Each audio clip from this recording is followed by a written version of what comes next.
এই দেখেন আমাদের এলাকার বাইং মাছ ধরার উস্তাদ সাদিকুল ভাই। দেখেন কাদার নিচ থেকে কিভাবে বাইং মাছ ধরে।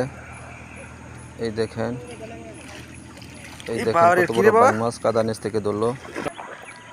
তো তার বাইং মাছ ধরে দেখে আমি কিছু চিন্তা না করে নেমে পড়লাম বাইং মাছ ধরার লাগা। ওই যে আরেকজন আছে, উনি কথা বলতে পারে না, কথা না বলেও বাইং মাছ কিন্তু কম ধরতে পারে না। এই যে তার 60-এর ভিতর বাইং মাছ ঢুকছে গা, 60-এর ভিতর বড় বাইং মাছ। যে সাদিকুল ভাই আরেকটা বাইং মাছ ধরে লেছে। দেখেন কত বড় বড় বাইং মাছ। সাদিকুল ভাইয়ের সাথে কোনোভাবে বাইং মাছ ধরে ফেলা যায় না। আমিও পাইছি মনে 20-30টার মতো। এই দেখেন মোটামুটি বড় বড় বাইং মাছ।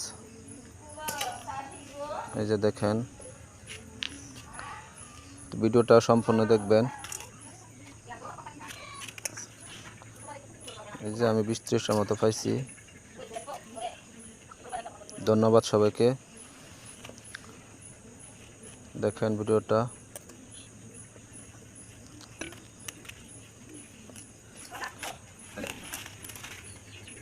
ধন্যবাদ সবাইকে। আসসালামু আলাইকুম। সম্পূর্ণ ভিডিওটা সবাই দেখবেন।